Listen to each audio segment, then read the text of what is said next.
ओम शांति। आज मीठे मीठे शिव बाबा ब्रह्मातन द्वारा कहते हैं, मीठे मीठे बच्चे।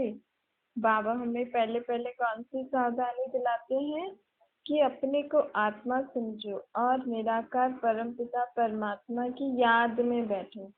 बाबा हम आत्माओं को ज्ञान धन देने आए हैं, जिससे आत्मा माला माल बन जाती है। कहते हैं ना, पढ़ाई से ही अच्छी कमाई कर सकते हो, अच्छा जीवन जी सकते हो। पढ़ाई को सोर्स ऑफ इनकम कहा जाता है ना। तो अभी ही परमात्मा हमें पढ़ाने आए हैं, इससे हमारे 21 जन्मों की कमाई हो रही है। बाबा कहते हैं तुम भी इस समय त्रिलोकीनाथ हो। आज बाबा हमें तीनों लोकों के बारे में बताते हैं कि तुम भी त्रिलोकीनाथ हो, मैं भी त्रिलोकीनाथ हूँ। इस समय फिर सत्युग आता है तो उसके नाथ तुम बनते हो। अभी हम त्रिलोकीनाथ किस रीति हैं, क्योंकि हम मूल वतन अपने घर को भी जानते हैं, सूक्ष्म वतन फरिश्तों की दुनिया को भी जानते हैं, और इस सृष्टि साकार लोक को भी हम जानते हैं। हम अपने बुद्धि से अपने निराकारी दुनिया में भी जा सकते हैं, निराकारी लोग जिसको ब्रह्मलोक कह सकते हैं। हम फरिश्तों की दुनिया में भी जा सकते हैं अपने बुद्धि से, और हम साकार दुनिया में इसमें तो है ही सही। जब हम अपने को आत्मा समझते हैं ना, तो आत्मा अपने मन और बुद्धि से सूक्ष्म वतन लोक अर्थात फरिश्तों की दुनिया में, फिर मूल वतन लोक में जा सकती है। और अभी ही निराकार परमात्मा भी अभी ही त्रिलोकीनाथ बनता है। अभी ही परमात्मा निराकारी दुनिया से फरिश्तों की दुनिया में भी आते हैं और इस साकारी दुनिया में भी आते हैं। बाबा कहते हैं कि देखो, फिर सत्युग आता है तो तुम उसके नाथ बन जाते हो, मैं नहीं बनता हूँ। मैं तो इस संगम पर ही आता हूँ, सृष्टि पर, तुम आत्माओं को रावण के दुखों से छुड़ाने। तुम्हारा पाठ फिर सत्युग में होगा। मैं तो फिर ब्रह्मांड में ही रहता हूँ ना। मैं उस समय ब्रह्मांड का ही मालिक होता हूँ, सिर्फ एक लोक का। तुम भी जब ब्रह्मांड में हो तो ब्रह्मांड के मालिक हो। फिर जब सत्युगी दुनिया में आती हो तो सत्युगी दुनिया के मालिक बन जाते हो। मैं तो तुम्हें दुखों से छुड़ाकर कलयुग अंत में सत्युग आदि में आता हूँ, के बीच के समय में तुम्हें दुखों से छुड़ाकर फिर वापस चला जाता हूँ। रावण से तुम्हें बहुत दुख मिला है ना। द्वापर युग से तुम रावण के कारण बहुत दुखी हुए हो। अब तुम्हारा दुख का पाठ भी पूरा हुआ और भक्ति का पाठ भी पूरा हुआ। भक्ति करते हैं कब? जब आत्मा को दुख होता है। ड्रामा को तो तुम बच्चे समझ गए हो ना। इनके 4 युग नहीं बल्कि 5 युग हैं। 4 हैं बड़े, सत्युग त्रेता द्वापर कलयुग, 4 युग बड़े हैं। बाकी जो 5वां युग है, कलयुग का अंत, सत्युग का आदि, ये है संगम युग, लीप युग। इसके बारे में शास्त्रों में कुछ नहीं लिखा है। इस युग के बारे में मैं ही आकर तुम्हें ज्ञान सुनाता हूँ। ये नॉलेज भी तुम्हें मैं ही आकर देता हूँ, सृष्टि चक्कर की नॉलेज। बाबा कहते हैं ये नॉलेज भी बच्चों के ध्यान में होनी चाहिए। ज्ञान सागर बाप के तुम बच्चे बने हो ना। भक्ति मार्ग में परमात्मा की महिमा करते हैं, तुम ज्ञान का सागर, शांति का सागर हो। यह महिमा फिर वैकुंठनाथ श्री कृष्ण की नहीं होगी। सत्युग का श्री कृष्ण वैकुंठनाथ होगा, उसकी महिमा क्या होगी? सर्वगुण संपन्न, 16 कला संपूर्ण निर्विकारी अहिंसक मर्यादा पुरुषोत्तम। इस कलयुग में तो होती नहीं ना, तो जरूर कोई बनाने वाला होगा। जब उनकी महिमा करते हैं, और कलयुग में कोई भी ऐसा नहीं है, और कलयुग के बाद फिर सत्युग आ रहा है, तो जरूर उनको ऐसा लायक, ऐसा महिमा लायक बनाने वाला कोई होगा ना। तो स्वर्ग के मालिक सिर्फ तुम बच्चे ही बनते हो, जो बाप से अभी राजयोग सीख रहे हैं। ब्रह्मा विष्णु शंकर जो सूक्ष्म वतनवासी देवताएं हैं, उन्हों को भी युगल दिखाते हैं, प्रवृत्ति मार्ग दिखाने के लिए। तो स्वर्ग भी इस सृष्टि पर ही होता है, कोई सूक्ष्म वतन में नहीं होता। अभी तुम ब्राह्मण वर्ण में हो, कल तुम देवता वर्ण में होंगे, फिर क्षत्रिय वर्ण में होंगे। बाबा कहते हैं देखो, दुनिया में गांधी जी को बापूजी कहते थे, भारत में माता पिता बहुतों को कह देते हैं, बुजुर्ग को भी कई लोग पिता कह देते हैं, सिर्फ कहने मात्र कह देते हैं, यह तो सभी का बापूजी है। लेकिन निराकार परमात्मा तो विश्व की सर्व आत्माओं का बाप है ना। प्राणेश्वर अक्षर सभी आत्माओं का ईश्वर बाप है। बाप कहने से क्या स्मृति में आता है? वर्षा। और वर्षा सुनने से फिर खुशी भी होती है ना। तो वो वासना आती है कि परोमत बरोबर निराकार बाप हम आत्माओं का बाप है, तो हमें क्या देगा? वर्षा ही देगा ना। उसके लिए मैं तुम्हें अभी राजयोग सिखा रहा हूँ। ब्रह्मा विष्णु शंकर तो राजयोग तुम्हें सिखा नहीं सकेंगे ना। विष्णु होगा सतयुग में, ब्रह्मा अभी है, उसको तो मैं ही राजयोग सिखा रहा हूँ। शंकर तो राजयोग सीख के तपस्वी बन जाता है। भगवान वाच्य है, देवी देवताएं हैं, दैवी गुण वाले मनुष्य। परमेश्वर माना गॉड फादर। भारत में भी कहते हैं ना परम पिता परमात्मा, सुप्रीम गॉड फादर कहा जाता है ना। अब वो है सभी आत्माओं का बाप।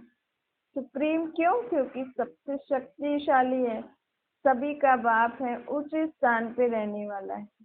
तो बुद्धि ऊपर चली जाती है, क्योंकि जानते हैं फादर ऊपर में रहते हैं।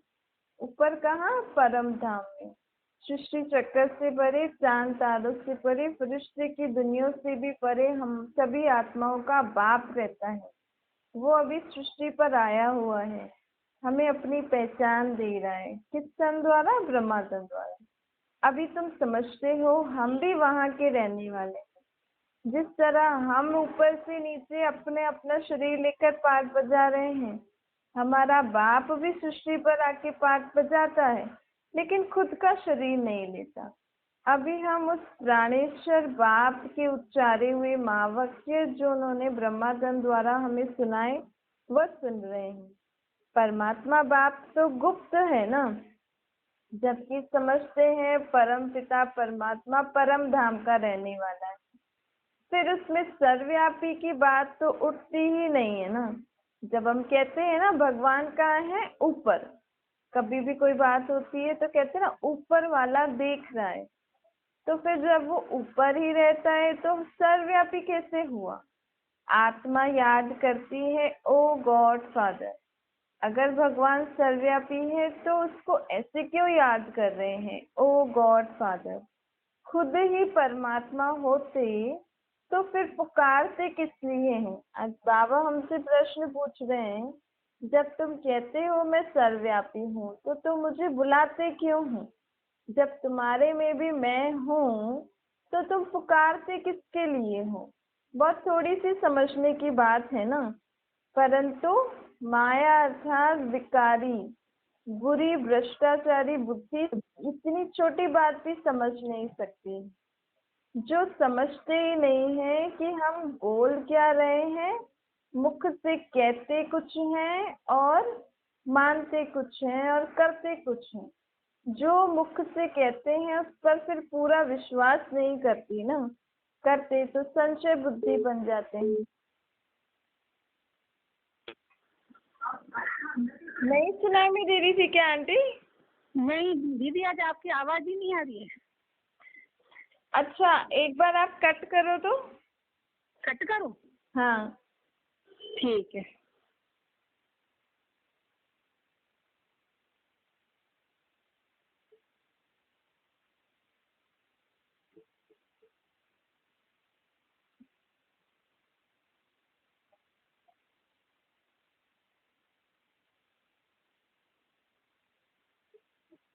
लो।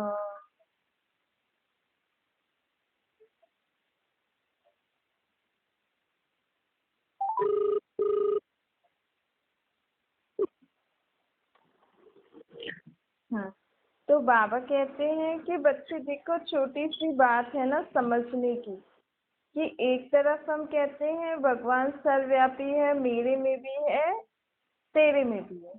फिर दूसरी तरफ हम उनको पुकारते भी हैं, ओ गॉड फादर। फिर कह देते हैं हम ही फादर हैं, तब पुकारते क्यों हो? फादर अक्षर तो बच्चा ही रहेगा ना। बाबा कहते हैं अगर फादर कहोगे आप में भी फादर है, तो आप में ही बाप है, आप ही बच्चा हो, ऐसे कैसे हो सकता है? याद एक को ही करना है। अभी तुम सम्मुख बैठे हो, जानते हो हम परम पिता परमात्मा के बने हैं, उससे वर्षा लेना है। अब तो भूलना नहीं है ना हमें। जब बाप की पहचान मिली है कि परमात्मा बाप अलग है, मैं आत्मा अलग हूँ, मुझ आत्मा और मेरे बाप का रूप एक है, लेकिन वो बाप बाप है, बच्चा बच्चा है। तो हम बच्चों को परमात्मा से भी वर्षा मिल रहा है। बाबा कहते हैं बच्चे अशरीरी बनो, पवित्र बनो, मैं तुमको लेने आया हूँ ना। देवताओं के आगे भी गाते थे ना, मैं निर्गुण हारे में कोई गुण नहीं। देवताओं की महिमा गाते हैं, अपने को नीच पापी समझते हैं। तो जरूर हम पहले संपूर्ण निर्विकारी दुनिया में थे, और इस दुनिया में ही देवी देवता थे, तो जरूर इस दुनिया में ही पहले संपूर्ण पवित्रता थी। उस दुनिया को शिवालय कहा जाता था, शिव बाबा का स्थापन किया हुआ स्वर्ग। भारतवासी जानते भी हैं स्वर्ग होता है, परंतु भारत स्वर्ग था, आदि सनातन देवी देवताओं का राज्य था, यह भूल गए हैं। कोई मरता है तो याद करते हैं ना स्वर्ग पधारा, तो जरूर स्वर्ग इसी दुनिया में था, तभी तो हम स्वर्ग को याद करते हैं। स्वर्ग तो होता है सतयुग में, कलयुग में थोड़ी होगा। इसी सृष्टि पर ही जब सच्चाई होगी तो स्वर्ग होगा। अभी झूठ है, पाप है, तो नरक बना है। अब अखबारों में लिखते हैं फलाना स्वर्ग पधारा, तो तुम पूछो स्वर्ग होता कहाँ है? समझते हैं फिर कई लोग क्या बोलते हैं, परम धाम में परमात्मा के पास गया वही स्वर्ग है। अब उसको तो निर्वाण धाम कहते हैं ना। कभी कहते हैं निर्वाण धाम गया, कभी कहते हैं ज्योति ज्योत में समाया। अक्षरों का कितना फर्क है। अब स्वर्ग में तो देवी देवताएं होंगे, मनुष्य तन होगा, सुख शांति पूरी दुनिया होगी। अब परम धाम में परमात्मा के पास तो शांति ही है ना, वहां तो पांच तत्व है नहीं। कई लोग कहते भी हैं ऊपर ज्योति ज्योत में समाया। अब ऊपर ज्योति ज्योत है तो फिर ऊपर स्वर्ग कैसे हो सकता है? अगर ऊपर निर्वाण धाम है, वाणी से परे वाला धाम है, तो ऊपर स्वर्ग कैसे हो सकता है? देखो अलग अलग मनुष्य की अलग अलग मतें हैं, जिसको जो अच्छा लगता है वो कह देते हैं। कई कहते हैं स्वर्ग ऊपर है, कई कहते हैं ऊपर तो वाणी से परे स्थान है, कई कहते हैं आत्मा ज्योति निकलकर ज्योति में समा गई। इसीलिए बाबा अब आए हैं हमें यथार्थ समझ देने कि ऊपर स्वर्ग नहीं होता है, ऊपर क्या होता है, ब्रह्म महतत्व होता है। ये है आकाश तत्व, इनको महतत्व नहीं कहेंगे। महतत्व वह है ब्रह्म महतत्व, उसको ब्रह्मांड भी कहते हैं, जहाँ पे हम सभी आत्माएं, जो हमारे शरीर के अंदर जो आत्मा है ना, वो सभी आत्माएं अंडे मिसल ऊपर ब्रह्म महतत्व में रहती हैं। ये जो आकाश हमें दिख रहा है ये है तत्व है, आकाश तत्व। इससे ऊपर भी एक ब्रह्म महतत्व है, वो है निर्वाण धाम, वाणी से परे का धाम। वहां पे सभी आत्माएं ज्योति रूप में रहती हैं, कोई किसी में समा नहीं जाती हैं। जब आत्मा परमात्मा के समान बन जाती है, अर्थात परमात्मा जैसे उसमें गुण शक्तियां आ जाते हैं, तब आत्मा ऊपर अपने घर चली जाती है, क्योंकि ऊपर सभी आत्माएं शुद्ध पवित्र रहती है ना, बाप जैसी रहती हैं। हम कई बार कहते हैं ना ये तो बाप जैसा है, परंतु फिर भी बाप जैसा कह तो देते हैं कि इसमें बाप जैसे गुण हैं, इसके बाप जैसी चलन है, परंतु फिर भी बाप तो बाप रहेगा, बच्चा बच्चा रहेगा ना। तो ऐसे ही जब आत्माएं बाप में से शुद्ध पवित्र बन जाती हैं, तब सभी आत्माएं उस अपने ब्रह्म तत्व में चली जाती हैं, वाणी से परे स्थान में। तो बाबा कहते हैं स्वर्ग इसी दुनिया में है, लेकिन स्वर्ग मैंने स्थापन किया था। तो परम धाम में स्वर्ग नहीं है, परमात्मा के पास स्वर्ग नहीं है, लेकिन परमात्मा परम धाम से आकर इस सृष्टि पर हमारे लिए स्वर्ग बना के गए थे, अब फिर से आए हैं।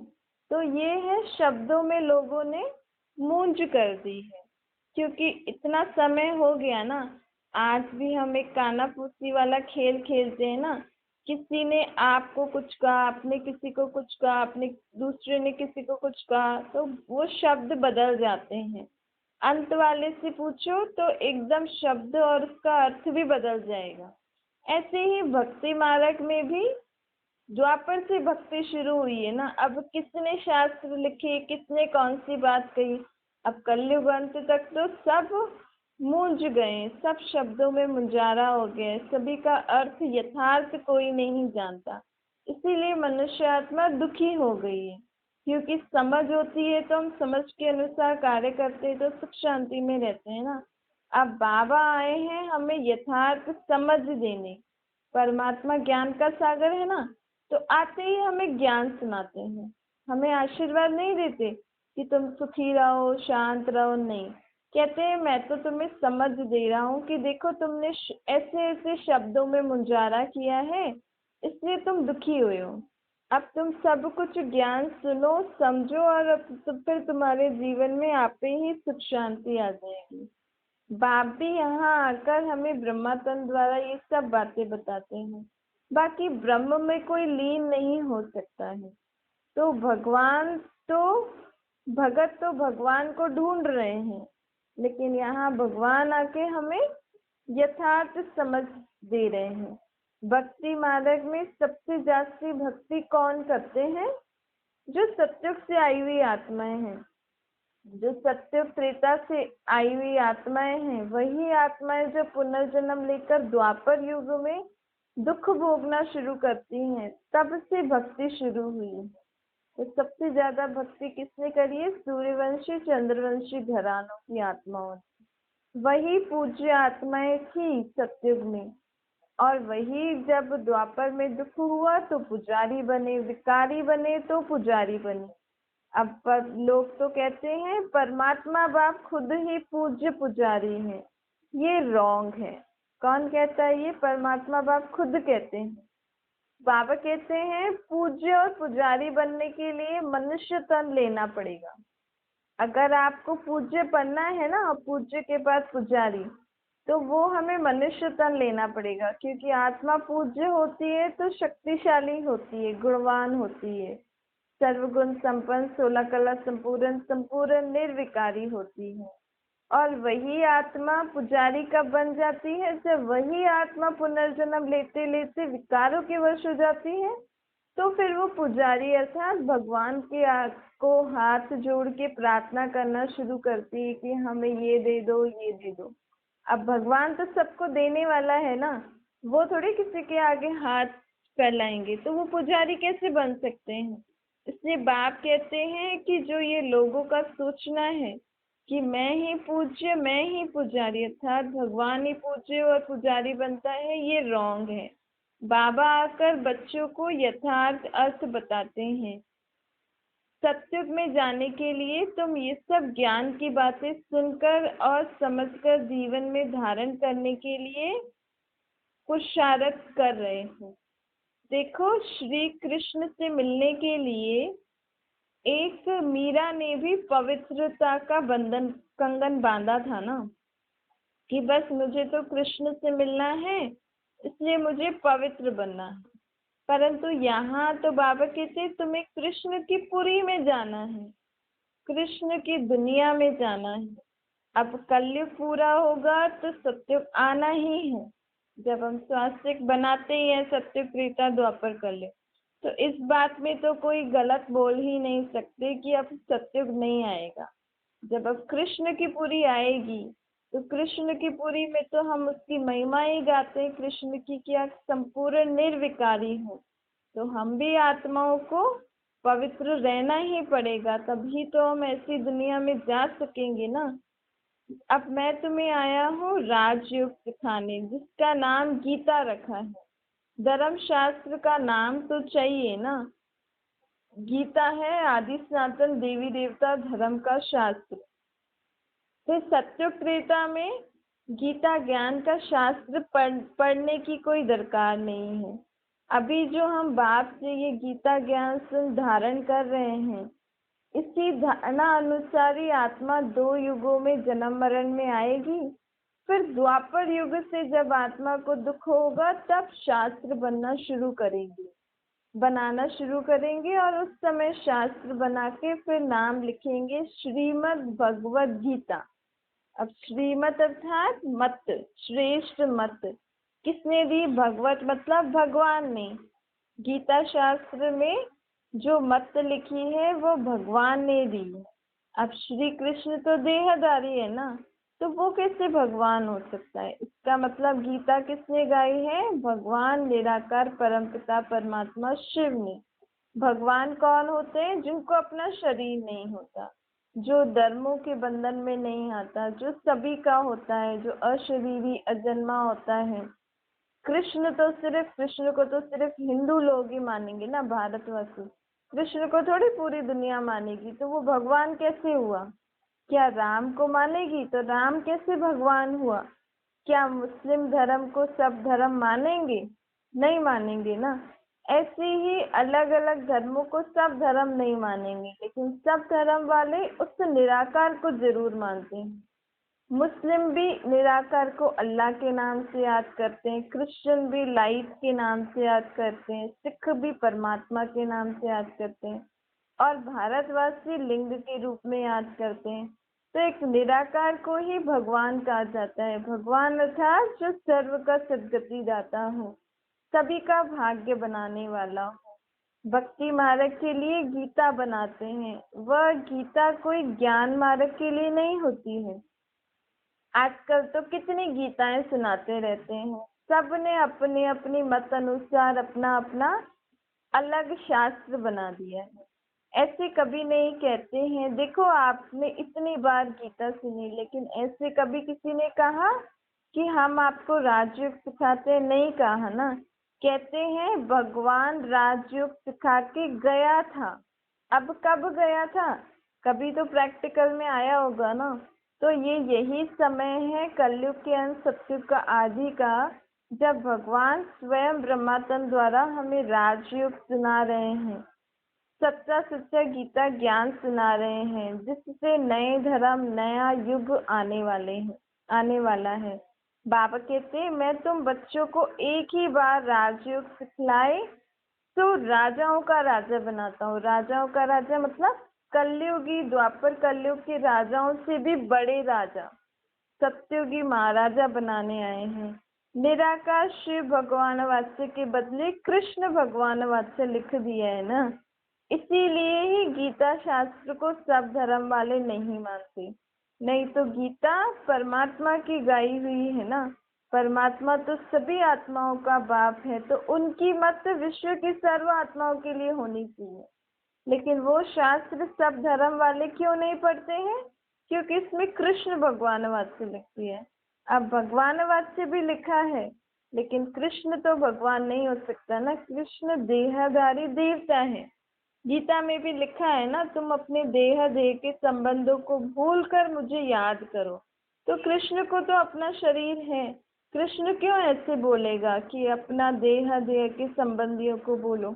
जरूर कोई और आत्मा उनके शरीर में है जो ऐसा बोल रही है कि मुझे याद करने के लिए अपनी देह को भूलो, अपने को आत्मा समझो, तभी तुम निराकार परमात्मा से अपना बुद्धि का योग लगा सकोगी और उससे तुम आत्मा शुद्ध पवित्र पावन बन पहले मेरे धाम में मेरे साथ आओगे, फिर तुम सत्युगी दुनिया में उच्च देवी देवता जैसा रूप पाओगे।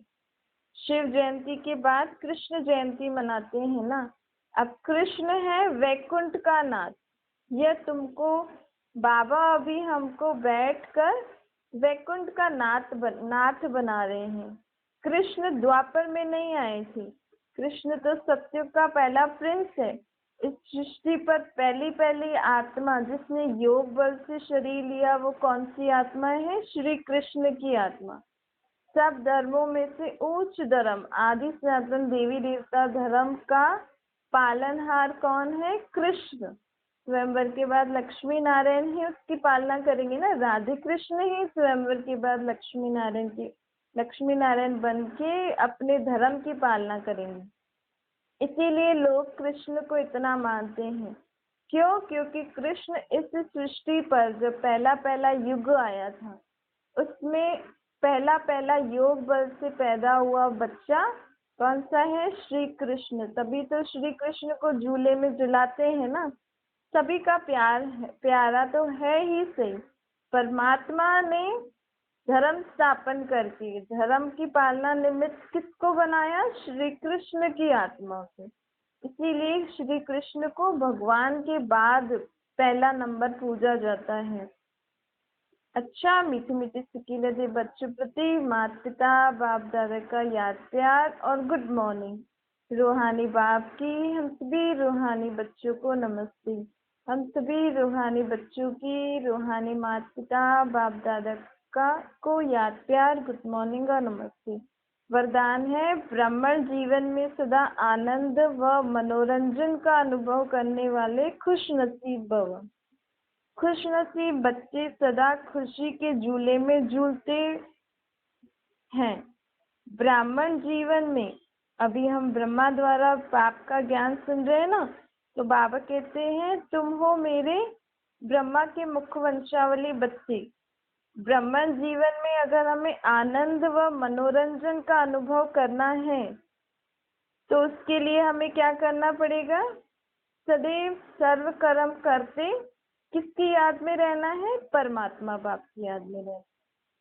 तो यही एक रस्सी याद की एक रस्सी जो भी हम कार्य कर रहे हैं, तो इसी में एक बाबा कहते यही झूले की दो रस्सियां बन जाएगी। जब हम याद करके बाबा की याद में रहकर कार्य करेंगे ना, तो हमें ऐसा लगेगा जैसे बाबा हमें झूला झुला रहे हैं। क्योंकि परमात्मा की याद में करके करेंगे तो हमें सदा मनोरंजन का अनुभव होगा। सर्वशक्तिवान का साथ हो और खुशियों का झूला हो तो इस जैसी खुश नसीबी क्या होगी। स्लोगन है सबके प्रति दया भाव और कृपा दृष्टि रखने वाले ही महान आत्मा है। विश्व की सर्व आत्माओं के प्रति हमारी दृष्टि कैसी होनी चाहिए? दया वाली और कृपा दृष्टि होनी चाहिए। तब ही हम क्या कहलाएंगे? महान आत्माएं। अच्छा, ओम शांति।